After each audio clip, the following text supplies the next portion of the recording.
Hi there, it's Ian here, and you're watching Grumpy Opinions, the show where I'm going to tell you all about what I think of films, TV shows, games, and life in general.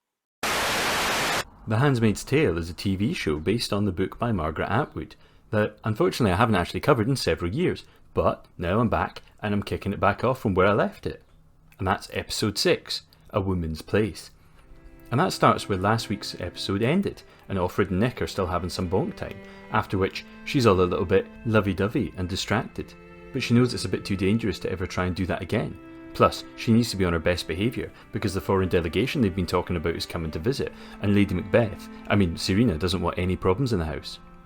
So when it comes to the big day, and Offred plays a little bit of finger footsie with Nick in the kitchen before being presented to the Mexican ambassador, and she ends up mixing up the ambassador with the assistant because the ambassador turns out to be a lady.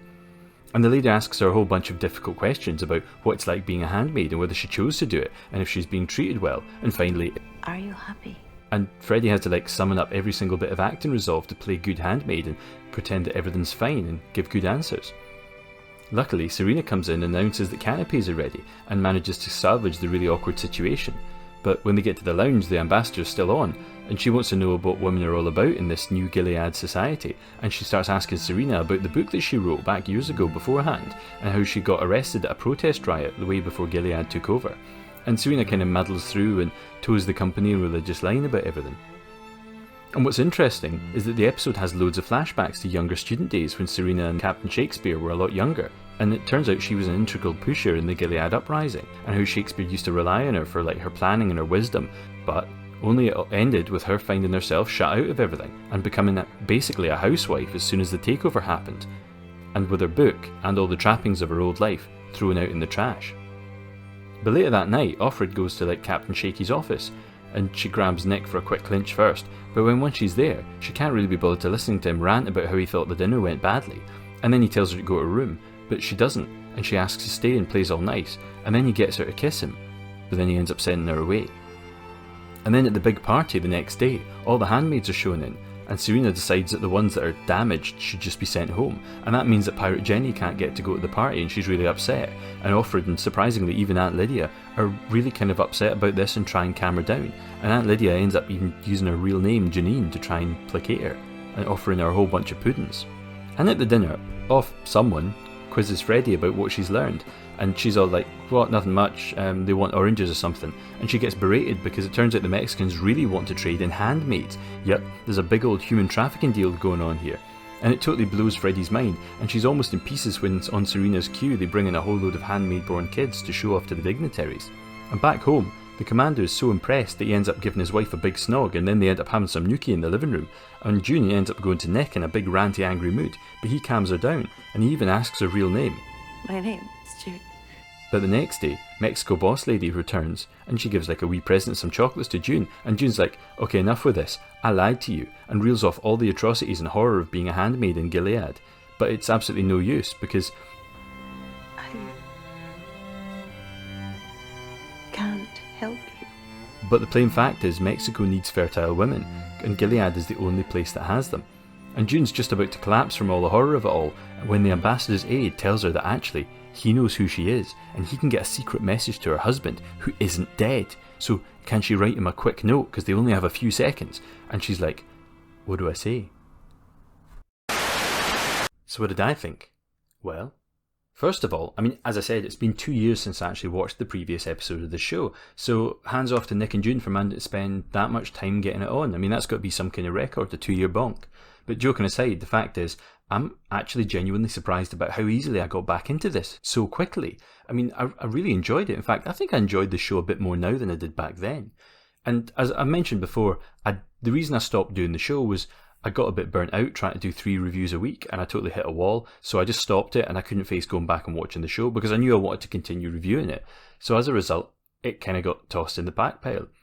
But now I'm glad to be getting back into it. Not only because it is a genuinely good show, but also because this week's episode was probably one of the best ones yet.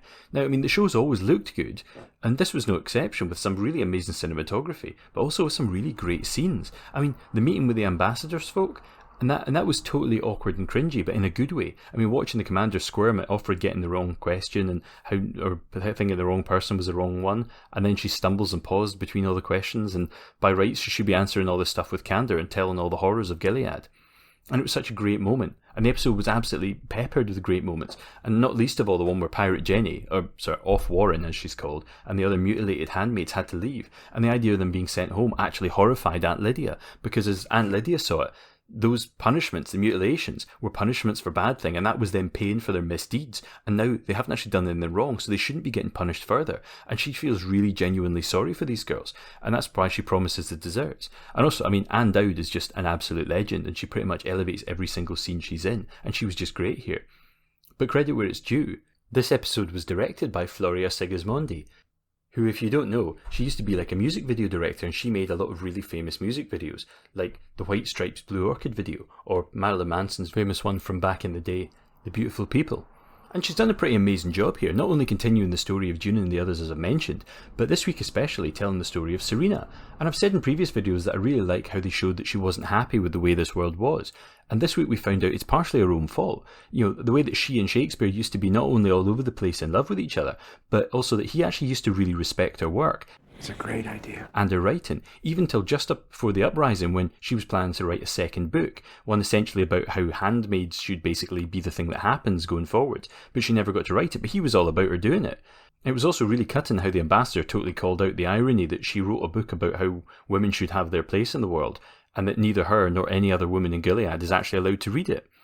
And how back in the day she had no issues with standing up to Commander Shakespeare, and he totally respected that. And now, in taking charge and actually insisting on the theatrics in the evening, she ended up making it a huge success, and that's what's rekindled his flame for her. I also like the fact that he's got the presence of mind to kiss June but then stop at that. Now, I mean, sure, he's not a nice guy. I mean, he's already basically raping June once a month to try and get her pregnant. But if you think about it, that's because that's part of the socially acceptable society he lives in. And that he's not actually going to cheat on his wife because that doesn't fit in with his ultra-fundamental Christian character. And it makes total sense from a character point of view. But on the other hand, not everything in this episode was perfect. I mean, June's still kind of a bit of a daft protagonist, which seems to only happen when it suits the story. Sometimes she's kind of naive, and the rest of the time she's super smart and capable. But this week, yeah, as I said, she seemed a bit distracted. And I kept thinking of, like, that scene from Barbarella, you know, just after she gets it on with the big Russian dude, and she's kind of just sitting there humming to herself and not really paying attention to anything. And also, while Commander Shakespeare did have his moments, he still feels like a really underwritten character at this point. And I'm not sure that that's just Ray Fiennes isn't quite making the role his own, or if it's just that we've not really seen much of him, or maybe if I'm just forgetting stuff that happened in previous episodes. But, you know, he's just not being him in any way other than a kind of superficial way. He's kind of one note. And the other main trouble with this show is it's just still too dark. I mean, honestly, like seriously, there was a scene in this where I literally could barely see anything, and that was, you know, just in the middle of the day with the curtains open. But the whole house in this show looks like a dark cellar. But especially in the parlour where you think people would want light to, like, you know, to do their sewing or crocheting or something. But considering these are the only real complaints I've got about this episode, I mean, that kind of speaks volumes about this show. So yeah, I'm glad to be watching this again, and I'm glad I can finish off this series. Until next time, I've been Ian, and these have been my grumpy opinions.